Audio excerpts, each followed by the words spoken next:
Dan selanjutnya kami persilakan calon presiden nomor urut 1 Bapak Anies Baswedan untuk bertanya kepada calon presiden nomor urut 3 Bapak Ganjar Pranowo. Waktu Bapak 1 menit, kami persilakan Pak Anies. Terima kasih Pak Ganjar. Pertanyaan ini terkait dengan kinerja Kementerian Pertahanan. Ketika tadi kita bahas sama-sama situasi pertahanan kita, Bapak tadi membahas tentang bagaimana belanja alutsista, bagaimana rencana tentang minimum force itu bisa dicapai dan lain-lain. Bapak melakukan review itu. Nah, di sisi lain, Bapak juga waktu itu pernah memberikan penilaian atas kinerja penegakan hukum di Indonesia. Bapak beri skor 5 atas kinerja hukum di Indonesia. Pertanyaannya sekarang, terkait dengan pertahanan, berapa skor yang Bapak berikan atas kinerja Kementerian Pertahanan yang dipimpin oleh Bapak Prabowo? Silakan Pak Ganjar. Baik, masih ada waktunya Pak Anies? Cukup Pak Anies? Cukup. Baik. Baik, langsung saja kami persilakan Pak Ganjar untuk menjawab pertanyaan dari Pak Anies. Waktu Bapak 2 menit dimulai ketika berbicara, silakan. 5 juga.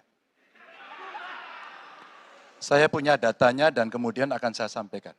Maka di meja saya sudah saya siapkan data satu persatu. Namun demikian Mas Anies, tentu saja ada yang ingin saya sampaikan dari apa yang tadi sudah saya utarakan.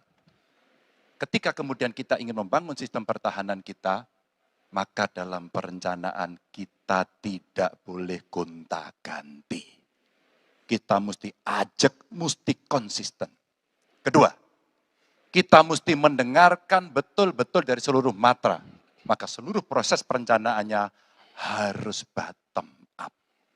Sehingga saya ketemu dengan seseorang berpangkat cukup tinggi, Pak, kalau Bapak kasih persenjataan kepada saya yang tidak saya butuhkan, sudah saya siapkan museum untuk saya taruh di sana. Situasi seperti ini tentu tidak mengenakan. Tapi ini harus kita buka, apapun kondisinya, untuk perbaikan bangsa. Kritik, otokritik itu menyehatkan. Tidak ada kok rasa dengki di hati saya. Yang ada adalah bagaimana rasa cinta tanah air ini mesti kita wujudkan.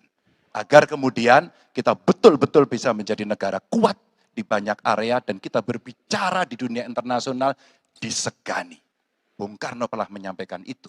Daulat politik itu wajib. Berdikari dalam bidang ekonomi mesti dituju. Dan kita punya kepribadian dalam kebudayaan. Sekarang daulat ekonomi pertahanan kita mesti kita tunjukkan. Maka ketika banyak perusahaan-perusahaan waktu itu yang sangat strategis dibikin, itu mimpi sejak dari lama pendiri bangsa agar kita menjadi negara kuat. Dan itulah yang sebenarnya kita-kita yang harus meneruskan itu. Begitu Mas Anies. Ya, makasih Pak Ganjar. Cukup Pak Ganjar. Baik Pak Anies. Silakan menanggapi jawaban dari Pak Ganjar, waktu 1 menit Pak Anies, silakan.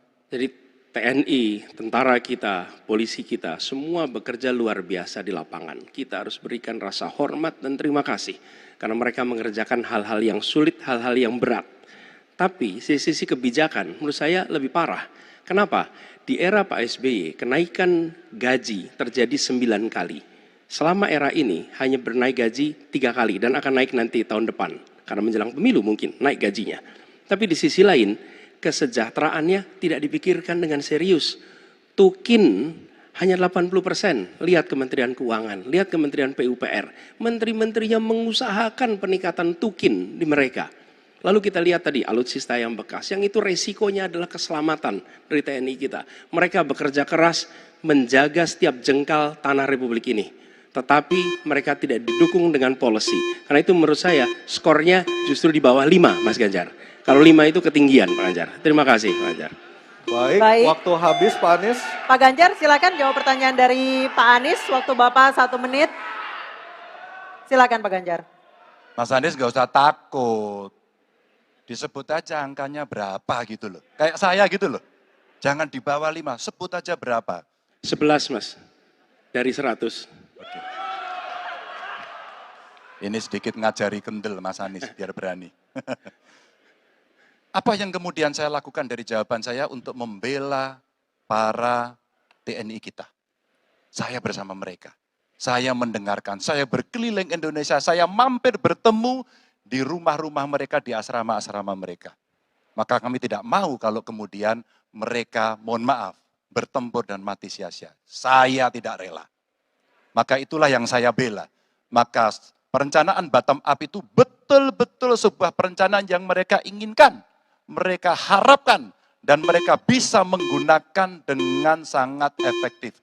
Termasuk pada soal kesejahteraan tadi yang disampaikan. Dan saya sepakat pada soal itu. Baik, terima kasih Pak Ganjar. Mohon tenang, mohon tertib Bapak dan Ibu sekalian. Kita akan lanjutkan. Kami persilahkan kepada Capres nomor 2 Pak Prabowo untuk bertanya kepada Capres nomor 1 Bapak Anies Baswedan. Waktunya 1 menit Pak Prabowo, kami persilahkan. Saya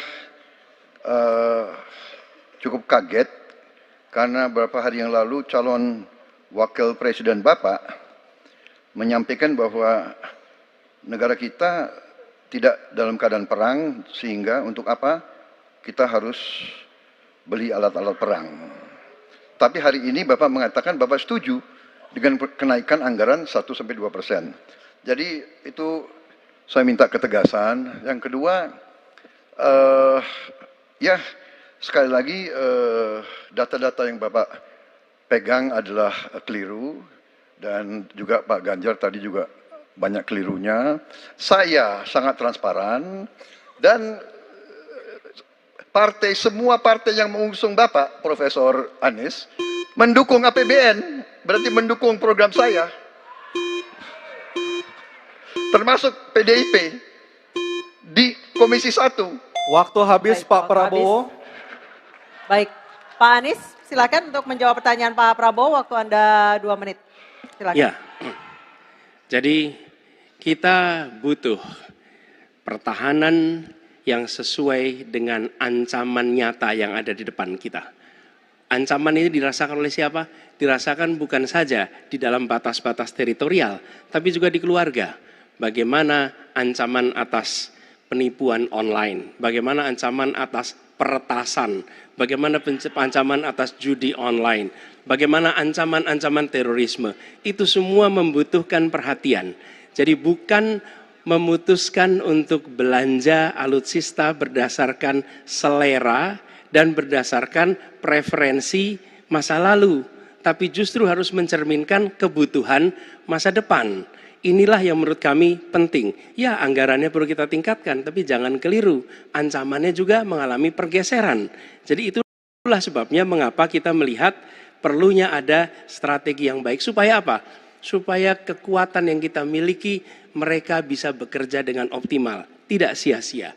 Lalu Pak Prabowo yang saya hormati, ini bukan soal pribadi, ini soal negara, ini soal policy. Penjelasannya ya di tempat ini, bukan di ruang-ruang tertutup yang tidak diketahui oleh publik. Justru kalau Bapak ketahui datanya salah, tunjukkan di tempat ini sehingga publik bisa mengetahui, bukan dalam pertemuan-pertemuan lain yang tidak jelas dari mana kita bisa menilai akurasinya. Jadi menurut hemat kami, bila ada di antara kami yang faktanya keliru, Bapak tunjukkan. Tapi kalau Bapak tidak menunjukkan, berarti memang faktanya benar. Itulah kenyataan yang ada di lapangan. Dan ini juga yang selalu kami gunakan. Kami gunakan fakta-fakta itu. Itulah sebabnya, Pak, kami melihat penting sekali untuk kita tenang, dingin, jangan emosional dalam menghadapi persoalan-persoalan kenegaraan, dalam menghadapi persoalan-persoalan pertahanan. Demikian jawaban kami. Terima kasih. Baik, terima kasih Pak Anies. Oke, tenang dulu.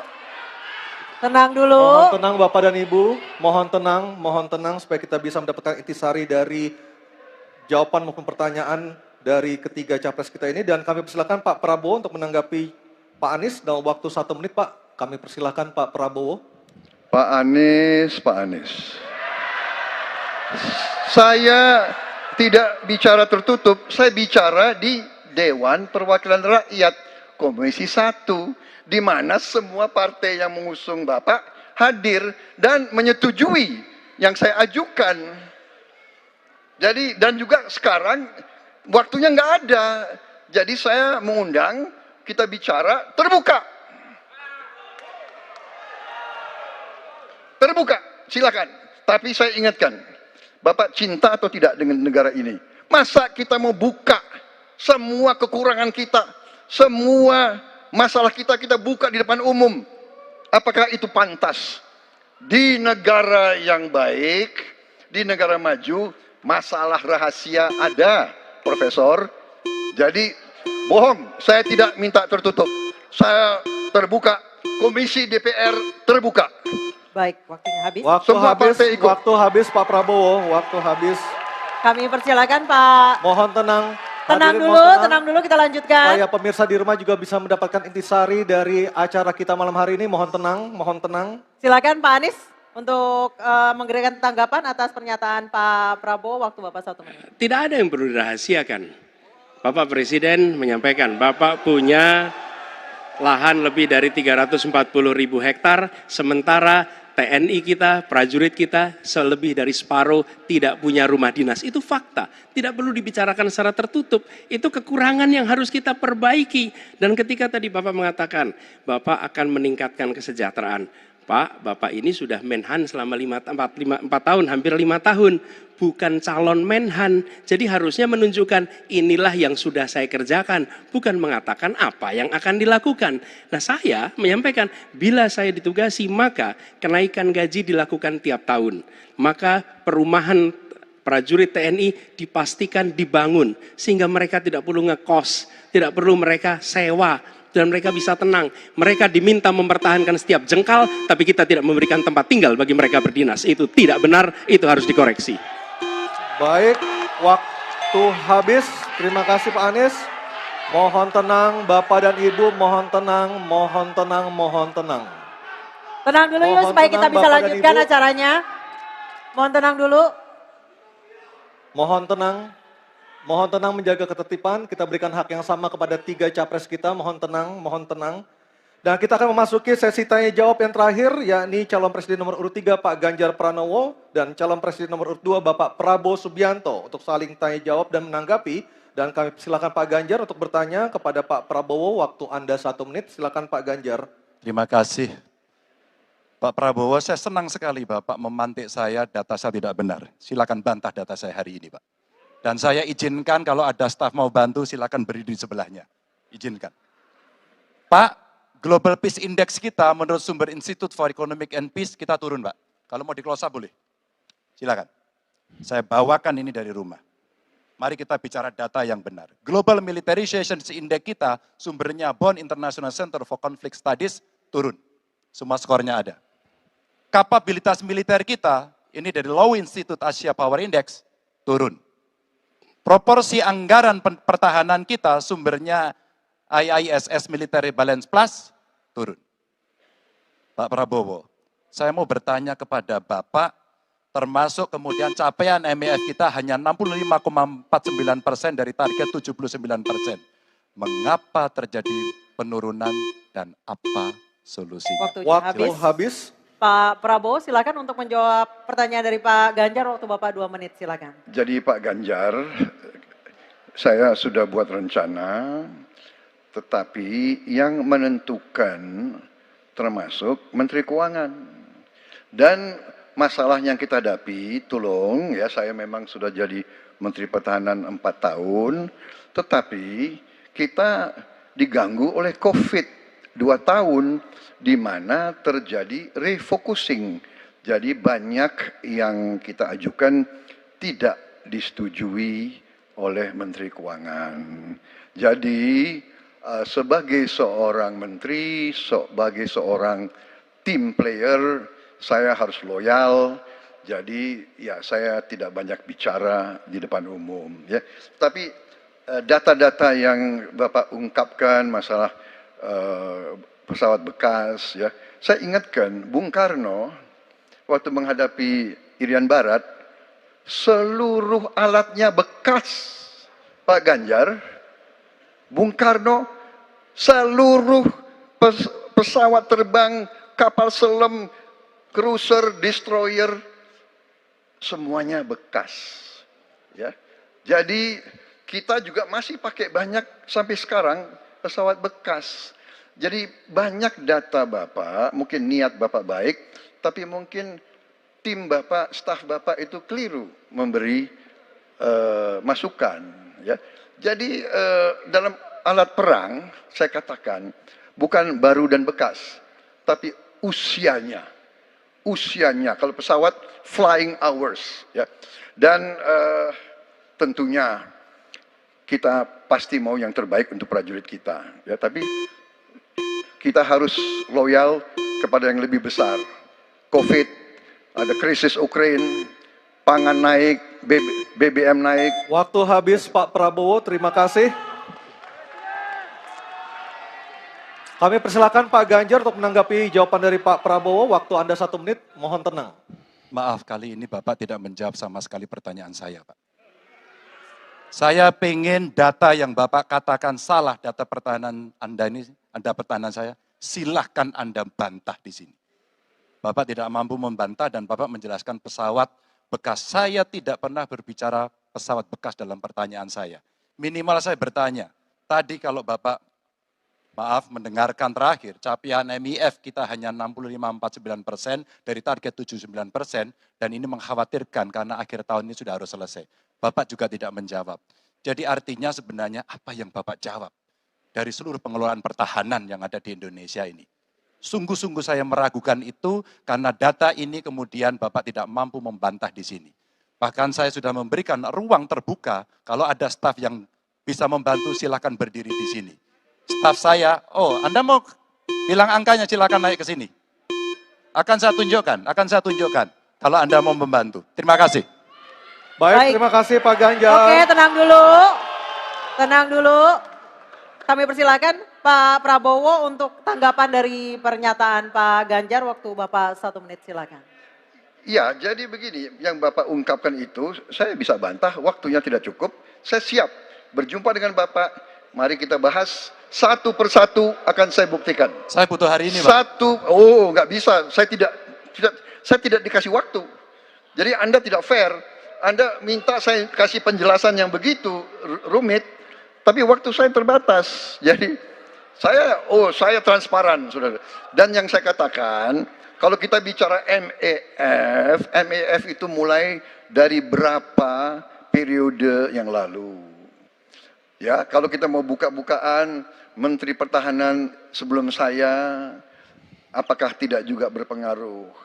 Juga Menteri Keuangan yang banyak tidak menyetujui disbursement. Jadi mari kita diskusi dengan baik sebagai negarawan dan tidak mencari-cari hal-hal yang keliru.